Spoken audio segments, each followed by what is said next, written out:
Hey guys, Lord Naren White here, the Holy Ghost, the one true God, back with you with the next video in my series reading Frankenstein by Mary Shelley. Without further ado, returning to Frankenstein as read by Lord Naren White.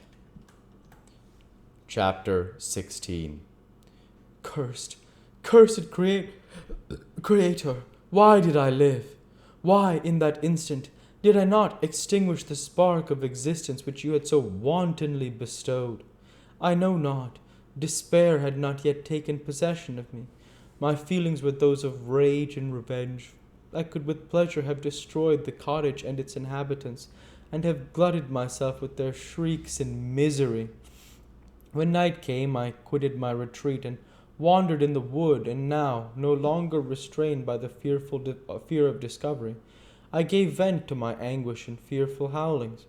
I was like a wild beast that had broken the toils, destroying the objects that obstructed me, and ranging through the wood with a stag-like swiftness. Oh, what a miserable night I passed! The cold stars shone in mockery, and the bare trees waved their branches above me. Now and then the sweet voice of a bird burst forth amidst the universal stillness. All save I were at rest or in enjoyment. I, like the arch-fiend, bore a hell within me, and finding myself unsympathized with, we wished to tear up the trees and spread havoc and destruction around me, and then to have sat down and enjoyed the ruin.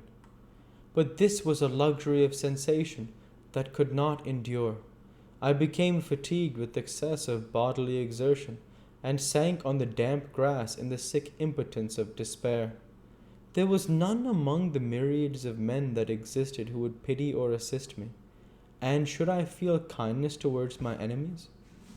No, from that moment I declared everlasting war against the species, and more than all against him who had formed me and sent me forth to this insupportable misery.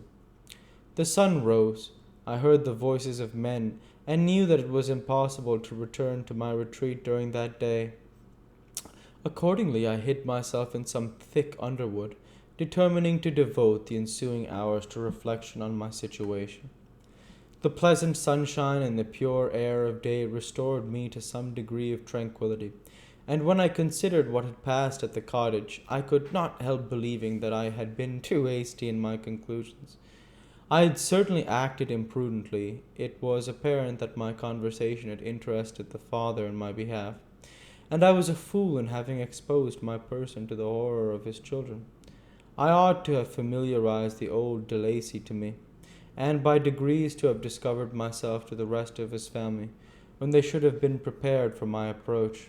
But I did not believe my errors to be irretrievable, and, after much consideration, I resolved to return to the cottage, seek the old man, and by my representations win him to my party. These thoughts calmed me, and in the afternoon I sank into a profound sleep, but the fever of my blood did not allow me to be visited by peaceful dreams.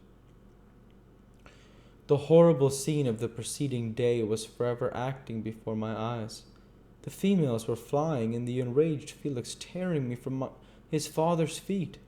I awoke exhausted, and finding that it was already night, I crept forth from my hiding place and went in search of food. When my hunger was appeased, I directed my steps towards the well-known path that conducted to the cottage. All there was at peace.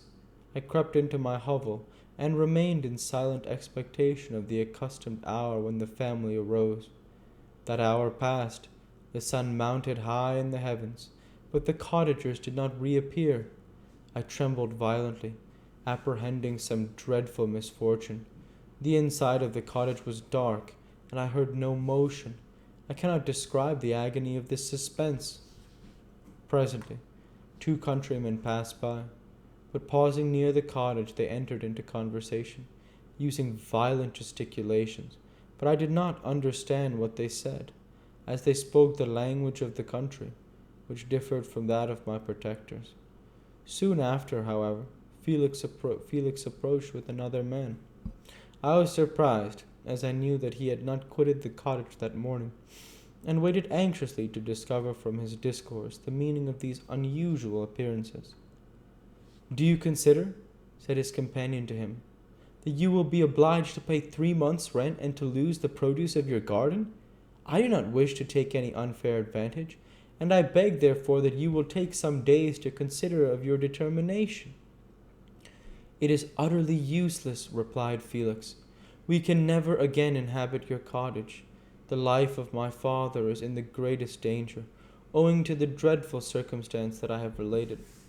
My wife and my sister will never recover from their horror. I entreat you not to reason with me any more. Take possession of your tenement, and let me fly from this place." Felix trembled violently as he said this. He and his companion entered the cottage, in which they remained for a few minutes and then departed. I never saw any of the family of de Lacy more. I continued for the remainder of the day in my hovel, in a state of utter and stupid despair.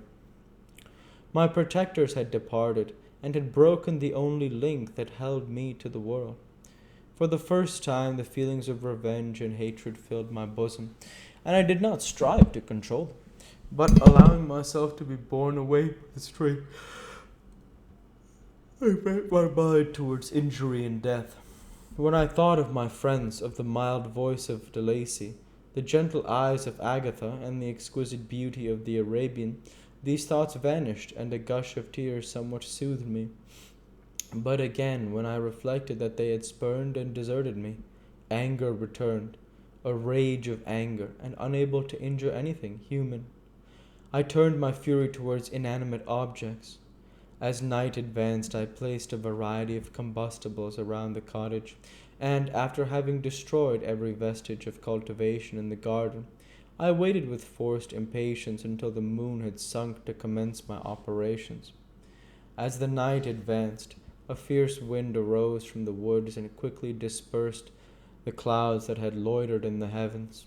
The blast tore along like a mighty avalanche, and produced a kind of insanity in my spirits that burst all bounds of reason and reflection. I lighted the dry branch of a tree, and danced with fury around the devoted cottage, my eyes still fixed on the western horizon, the edge of which the moon nearly touched. A part of its orb was at length hid, and I waved my brand. It sank, and with a loud scream I fired the straw, and heath, and bushes, which I had collected. The wind fanned the fire, and the cottage was quickly enveloped by the flames, which clung to it and licked it with their forked and destroying tongues. As soon as I was convinced that no assistance could save any part of the habitation, I quitted the scene and sought for refuge in the woods.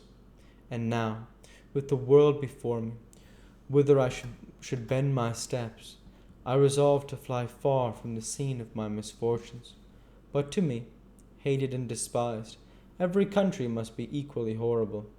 At length the thought of you crossed my mind. I learned from your papers that you were my father, my creator, and to whom could I apply with more fitness than to him who had given me life? Among the lessons that Felix had bestowed upon Zephi, geography had not been omitted. I had learned from these the relative situations of different countries of the earth.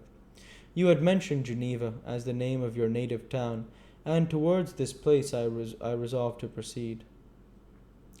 But how was I to direct myself? I knew that I must travel in a southwesterly direction to reach my destination, but the sun was my only guide. I did not know the names of the towns that I was to pass through, nor could I ask information from a single human being, but I did not despair.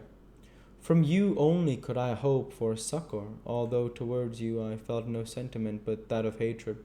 Unfeeling, heartless creator, you had endowed me with perceptions and passions, and then cast me abroad an object for the scorn and horror of mankind. But on you only had I claim for pity and redress, and from you I determined to seek that justice which I vainly attempted to gain from any other being that wore the human form. My travels were long, and the sufferings I endured intense.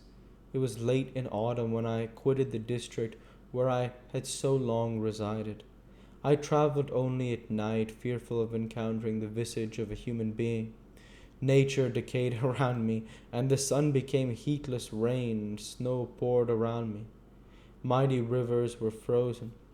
The surface of the earth was hard and chill and bare, and I found no shelter. O earth, how often did I imprecate curses on the cause of my being? The mildness of my nature had fled, and all within me was turned to gall and bitterness. The nearer I approached to your habitation, the more deeply did I feel the spirit of revenge enkindled in my heart. We'll go ahead and stop there for this week. As usual, I want to say thank you for watching, and I hope you enjoyed. Please like, comment, and subscribe, as it greatly helps the channel. Light be with you all. Take care, and thanks again.